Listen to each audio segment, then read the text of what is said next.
कहा भय तीरथ व्रत किए, नाम शरण नहीं आवे। जोग यज्ञ निफल तिह मानो, जो प्रभु जस बिसरावे। क्या हुआ? आपने तीर्थ कर लिया, तपस्या कर लिया, दान कर लिया, लेकिन तुम नाम की शरण में नहीं हुए, नाम नहीं जप किया, भगवान के यश नहीं गाए, तो जोग यज्ञ तीर्थ याचन सब बेकार हो गया। मान मोह दोनों को परिहरी, गोविंद के गुण गावे। कहु नानक विधि को प्राणी, जीवन मुकुट कहावे। जो निरंतर नाम जप करता है, भगवान का यश गाता है, नानक साहब कहते हैं, वो जीवन मुक्त महापुरुष होता है। ये भारी दुख की परिस्थिति में आनंद मगन होकर, तिहि नर जन्म अकारत खोया, इहि राखो मन माही। तीरथ करत बिरत पुनि राखे, नहीं मनुआ बस जाए। अगर नाम जप नहीं चल रहा, गुरु शरण में नहीं, तो और सब करके देख लो, मन को वश में नहीं कर सकते हो। निफल धर्म ताहि तुम मानो, साच कहत मैं या को। तीरथ करे बिरत पुनि राखे, नहीं मनुआ बस जाको। मान लो मेरी बात, तुम्हारा तीर्थ, तुम्हारा वैराग्य, तुम्हारा सब धर्म कर्म व्यर्थ माना जाएगा यदि गुरु कृपा नहीं हुई, तो तुम्हारा मन वश में नहीं होगा, मन नाम में नहीं लगेगा। जैसे पाहन जल मही राखी, भेदे नहीं ती पानी। तैसे ही तुम ताहि पिछानो, भगतहीन जो प्राणी। जो गुरु की शरण में नहीं आया, उसका हृदय पत्थर जैसा कठोर होता है, चाहे जितना पानी डालो पसीजेगा नहीं, वो द्रवित नहीं होगा पत्थर। ऐसे ही अगर गुरु की शरण में नहीं आया, तो हृदय उसका मलिन बना रहता है। जिसके हृदय में भक्ति नहीं जागृत हुई गुरु चरणों की, वो व्यर्थ जीवन है, मृत जीवन है। कलि में मुकुति नाम ते पावत, गुरु ही भेद बतावे। कहु नानक सोई नर गुरुआ, जो प्रभु के गुण गावे। वही गुरु का है जो प्रभु का नाम और प्रभु का जस निरंतर गाता रहता है। प्रहलाद जी क्या कष्ट नहीं दिया गया, कबीर साहब क्या कष्ट नहीं दिया गया इनको। गुरुजनों की जब इनकी प्रणाली पढ़ो तो होश उड़ जाते हैं कि एक एक महापुरुष को इतना कष्ट, और उनको कभी कष्ट महसूस नहीं हुआ, वो सदैव गरजते ही रहे। अब उनको जो दिखाई दिया वो दूसरों को नहीं दिखाई देगा। उनके मुख से यही निकला है, तेरा किया मीठा लगे। गजब, मतलब रोने के सिवा कोई भाव नहीं बन पाता, केवल रोना की। कितनी सामर्थ्य इन महापुरुषों में है कि ऐसी स्थिति में भी प्रभु से प्रश्न नहीं है, और सामर्थ्य इतनी कि भस्म कर सकते हैं। इतना भजन का तेज है, पर उन्होंने कभी कुछ नहीं प्रतिकूलता की, चुपचाप सह गए, प्राण त्याग दिए अपने धर्म, अपनी निष्ठा पर। अपने लोगों को इन महापुरुषों से एक प्रेरणा मिलती है कि काम क्रोध लोभ मोह मद मत्सर भूख प्यास सर्दी गर्मी मान अपमान, दुनिया के जितने द्वंद्व हैं, ये सब एक साथ टूट पड़े तो भी हम अपनी निष्ठा नहीं छोड़ेंगे। उपासक देखो, अनुकूलता होती तो जय जय, प्रतिकूलता होती तो भाग पड़े। तुम कायर हो, भगवत मार्ग के शूरवीर थोड़ी हो। नाम जापक धर्मनिष्ठ, उनकी जय जयकार की जाती है। आप अविनाशी भगवान के अंश हैं। ये शरीर छूटेगा, आज नहीं तो कल छूटेगा। अगर धर्म में छूटे तो इसकी जय जयकार है, और अगर भोगों में छूटे तो बहुत ही जीव सब छोड़ रहे हैं भोगों में। धर्मनिष्ठा का तो जिनका हमने पद सुनाया था पलटू बाबा का, मची नाम की कीच, इनका ऐसा प्रभाव था कि जहां ये नाम उच्चारण करते रोए बिना कोई नहीं रह सकता था। ऐसी करुणा थी इनके उच्चारण करने में। पर इनसे भी द्वेष करते थे लोग, इतना द्वेष किए कि एक दिन ये रात्रि में कुटिया में सो रहे थे, इनकी कुटिया में चारों तरफ से आग लगा दी।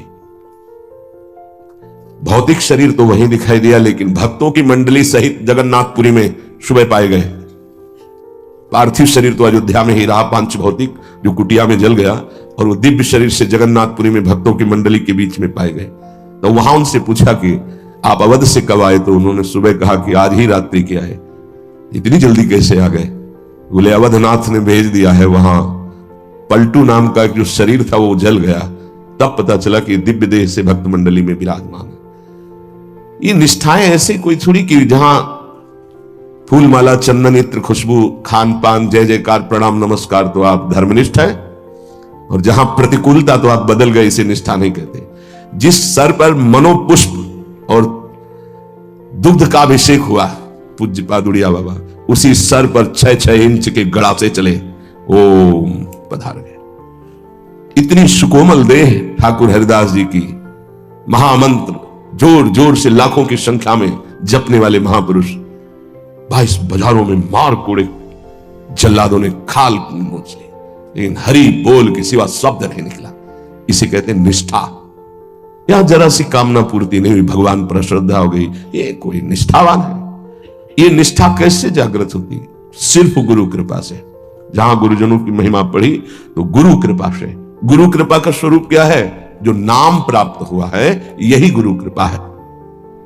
बड़े बड़े ब्रह्म ऋषियों ने, महापुरुषों ने एक ही बात कही है कि जिसकी विशेष कृपावती हरि की जागृत हुई हृदय में, उसकी नाम में श्रद्धा हो गई। बस ये बात पकड़नी है। ब्रह्म ऋषियों ने, महापुरुषों ने, बड़े बड़े गुरुजनों ने ये सार बात कही कि जिस पर हरि की विशेष कृपा, वो नाम पकड़ लेता है। चाहे जो आप साधना करते हैं, यदि नाम जप नहीं करते हैं तो वो रंग नहीं आएगा जो नाम जप से आता है। नाम जप, नाम कीर्तन समस्त साधनाओं की पूर्ति है। जैसे योग है, यज्ञ है, तीर्थयाटन है, और भी स्वाध्याय, तपस्या, इनकी पूर्ति है नाम कीर्तन और नाम जप से। यदि नाम जप नहीं है जीवन में तो विश्वास कीजिए स्थिति आना बहुत कठिन है।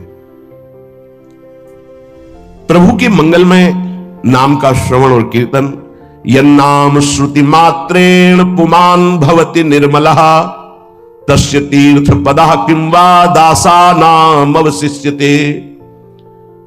जिनका नाम यदि श्रवण करने को मिल जाए, गायन को मिल जाए, तो हृदय निष्पाप और निर्मल होकर भगवत प्राप्ति हो जाती है।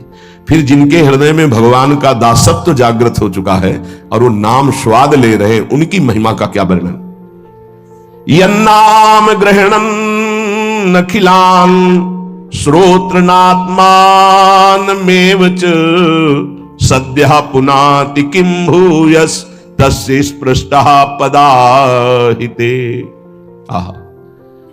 जो प्रभु के नाम का उच्चारण करता है तो जितने श्रोता होते हैं सबके पापों का नाश करके उनके हृदय को पावन करता है, तो उस उपासक को कितना पुण्य प्राप्त होता है, कितनी कृपा प्राप्त होती है। जब जोर से राधा नाम उच्चारण कर रहे, नाम कीर्तन कर रहे, जिन जिन की कान में जड़ चैतन्य के सबका मंगल कर रहा है, ऐसे उपासक के हृदय में प्रभु प्रकाशित हो जाते हैं। जब उनके चरण प्रकाशित हो गए तो फिर इस शरीर का कोई महत्व नहीं रहता। जैसे सांप केचुल से कोई मतलब नहीं रखता, ऐसे महापुरुषों ने शरीर से कोई मतलब नहीं रखा। इसीलिए उनके शरीर को इतनी पीड़ा दी गई, उनके शरीर को कष्ट पहुंचाया गया, पर आह नहीं निकली, क्योंकि उस शरीर में नहीं है। उनका मन प्रभु के सच्चिदानंद सुख में है। कलिम सभा जयंत्यार्या गुणज्ञाः सारभागिनः यत्र संकीर्तने नैव सर्वः स्वार्थो विलभ्यते। इस युग में महान साधना है नाम, नाम का जप, नाम का कीर्तन। तुम्हारे सारे स्वार्थों की पूर्ति और परमार्थ की पूर्ति इसी से हो जाएगी। इसलिए जो चतुर शिरोमणि हैं, वो इस युग के गुण को जानने वाले सारग्राही भारी प्रशंसा कलयुग की करते हैं कि जो बड़ी बड़ी 10-10 हजार वर्ष की साधना से लाभ नहीं मिलता, वो कलयुग में नाम कीर्तन से मिल जाता है, नाम जप से मिल जाता है। दाहिने पैर के अंगूठे केवल खड़े होकर के, केवल दाहिने पैर का अंगूठा भूमि में स्पर्श, दोनों हाथ उठाए हुए 10,000 वर्ष तक जब, तब कोई बात। यहां केवल नाम कीर्तन से, नाम जप से परम लाभ। नाम में बहुत बड़ी सामर्थ्य है। विश्वास करो और पकड़ लो नाम। ये जो नाम चर्चा होती है ना, ये सार बात तुम्हें सुनने को मिल रही है, इसे पकड़ लो। ऐसा मन में बैठा लो कि अगर नाम नहीं चल रहा तो आपकी बहुत बड़ी हानि हो रही है। ये बहुत परम ज्ञानी हनुमान जी महाराज कहते, कहा हनुमंत विपत्ति प्रभु सोई जो तो सुमिरन भजन न होई। परम रसिक शिरोमणि श्री सेवक जी महाराज कह रहे हैं, हानि हरिवंश के नाम अंतर पड़े, लाभ हरिवंश उच्चरत बानी। उनकी जिह्वा बड़ी पावन हो गई है जिनकी जिह्वा में नाम चल रहा है। कोई भी, हमारे प्रभु के विविध नाम है, मुकुंद माधव गोविंद राम कृष्ण दामोदर हरि, जो भी जिनको प्रिय है, जो गुरुदेव ने दिया है। जैसे अपने वृंदावनवासी राधा उपासी, तो राधा राधा राधा राधा राधा, किसी की नहीं सुनना, कुछ नहीं सुनना। क्या महिमा है हमको ज्यादा ध्यान नहीं देना, हमें ध्यान देना है जप में अपने आप महिमा प्रकाशित हो जाएगी। नाम का प्रभाव तब समझा जाए कि अब रंग ला रहा है जब नाम ऐसे हो जैसे हम पुकार रहे हो। राधा अंदर से निकले, आंखों से अश्रु निकले, रोमांच हो जाए, हृदय गदगद हो जाए, पूरा स्वर निकलना मुश्किल हो जाए, नाम निकलना, यह है इसका फल। एक भक्त ऐसे रस में डूबा हुआ है नाम के, तो एक दिव्य तेजमयी शक्ति सामने आती है। वो पूछता है, का तुम, कौन हो तुम? मुक्ति रूपागतास्मि भवती कस्माद अकस्मादिहि श्री कृष्ण स्मरणेन देव भवतो दासी पदम प्रापिता दूरे तिष्ठ मनागनागसि कथम कुर्याम अनार्यम मयि त्वदगंधान्निज नाम चंदन रसाले पस्य लोपो भवेत। कौन है तू? मैं मुक्ति हूं, मोक्ष पद, कैवल्य परम पद। तुम्हारी सेवा में उपस्थित हूं क्योंकि तुम निरंतर नाम जप करते हो। मुक्ति रूपागताश्मि भवती कस्माद कस्मादिह। तो तुम बिना बुलाए आती हो क्या मुक्ति से? हां, तुम्हारे जैसे भक्तों के पास जो निरंतर नाम जप करते हैं, मैं उनकी दासी बनना चाहती हूं, मोक्ष पदवी। नहीं तो अकस्मात क्यों आ गई? मैंने चाहा नहीं। तुम जिन देवाधिदेव प्रभु का नाम जप कर रहे हो, श्री कृष्ण चंद्र जी का, मैं उनके दासों को यह पद प्रदान करना चाहती हूं। मुझे कृपा करके स्वीकार कर लीजिए। ध्यान दीजिए, मोक्ष पदवी क्या करे? मुझे कृपा करके स्वीकार कर लीजिए, बड़ा उपकार होगा कि आप जो मुझे स्वीकार कर लेंगे। तो बोले, दूरे तिष्ठ मनागना गशी कथम कुर्याम अनार्यम मई। दूर खड़ी रहे मोक्ष पदवी से, तू मेरी दृष्टि में नितांत अपराधी है। नहीं, मैं तो मुक्त करने वाली हूं, संसार से जीवन मुक्त अवस्था प्रदान करती हूं, मैं अपराधी कैसे हूं? तो सुन, जब मैं तुझे स्वीकार कर लूंगा तो मैं चरण सेवा नहीं कर पाऊंगा, मैं नाम जप नहीं कर पाऊंगा, तो तू मेरा नाश करने वाली कहलाएगी। तुम्हारी तो सुगंध मात्र भी मुझे पसंद नहीं। मुझे मुक्त नहीं होना, मुझे आसक्त होना है श्री कृष्ण चरण सेवा और उनका नाम जप। और तू मुझे श्री कृष्ण में लय कर देगी?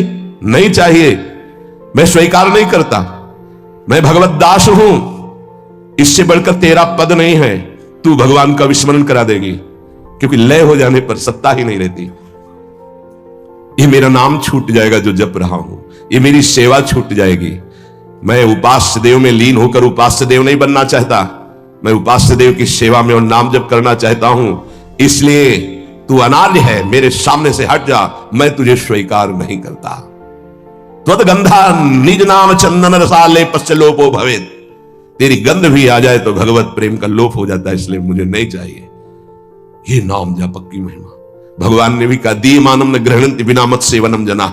अगर मैं उनको मोक्ष पदवी भेजता हूं, देता भी तो वो स्वीकार नहीं करते हैं। बहुत विचार पूर्वक देखा गया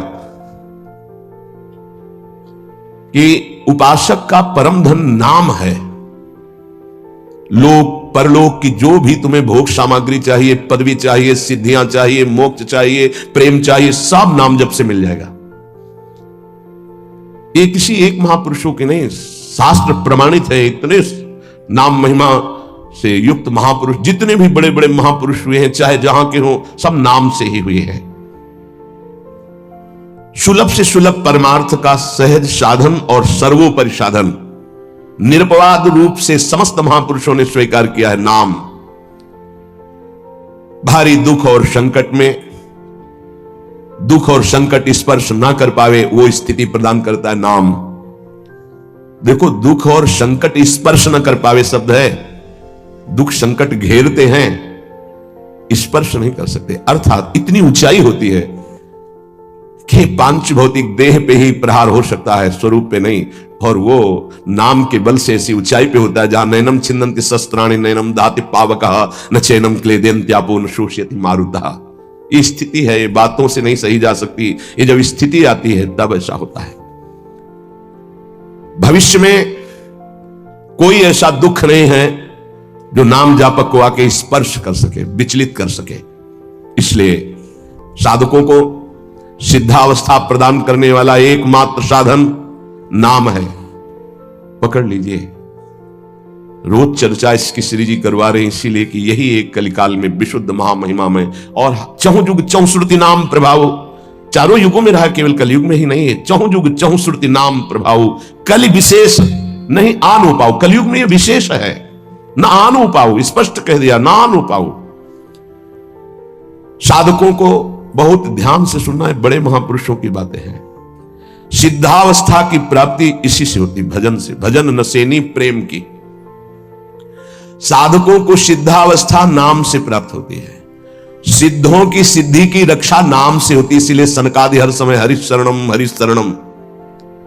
लोक संग्रह के लिए, संसारी धर्म अर्थ काम की पूर्ति के लिए, या मोक्ष के लिए, या प्रेम के लिए, कोई भी हो, कहीं भी हो, नाम जप के लिए कोई ऐसा नहीं कि आप वहां नहीं जप सकते। जैसे कुछ बच्चे स्कूल के आए थे, उन्होंने कहा अध्यात्म को और विद्यार्थी जीवन को कैसे समावेश किया जाए।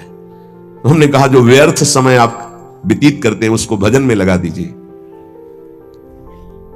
30-40 मिनट तो कुल्ला करना, शौच जाना, स्नान करना, इसमें तो लगता ही है। अगर पूरी नियमावली से करे तो 30 मिनट 40 मिनट लगता है। उस 30-40 मिनट में हम एक क्षण भी नाम नहीं भूलेंगे, क्योंकि उस समय किसी से कोई मतलब नहीं, एकांत सेवन बाथरूम में, बड़ा बढ़िया समय। तो किसी ने प्रश्न किया पावन नाम को क्या शौचालय में लिया जा सकता है? हाँ, बहुत बढ़िया एकांत स्थल है, नाम जप के लिए बहुत बढ़िया है। नाम जप के लिए निषेध नहीं, मंत्र जप के लिए निषेध है। नाम तो अपवित्र पवित्र हो वा सर्वावस्थांग, अपवित्र हो या पवित्र हो, सर्वावस्थांग तो पीवा, कहीं भी आप नाम जप कर सकते हो। अब जब शौच में है तो मौन नाम जप करते हैं, कोई वहां कीर्तन थोड़ी मजीदा लेके करते हैं, अंदर ही अंदर नाम जप कर रहे हैं। किसी ने प्रश्न किया था कि आप परम पवित्र राधा नाम जो आप उपदेश करते हैं, बच्चों को कहा शौच में आप जप सकते हैं, तो क्या शौच में निषेध नहीं है? निषेध नहीं है, नहीं है, बिल्कुल नहीं, तुम नहीं जानते हो। निषेध है मंत्र, नाम निषेध नहीं है। अगर नाम निषेध हो जाएगा और सोच में दिल फेल हो जाए तो गई ना जीवन की बाजी। नहीं नहीं, रह नहीं सकते। और एक स्थिति आती है, आपको बतावे, जहां मंत्र भी अखंड चलता है। इसका हमें शास्त्रों में जो प्रमाण मिला तो सदैव यही मिला कि मंत्र को अपवित्र स्थिति में कभी उच्चारण नहीं करना चाहिए।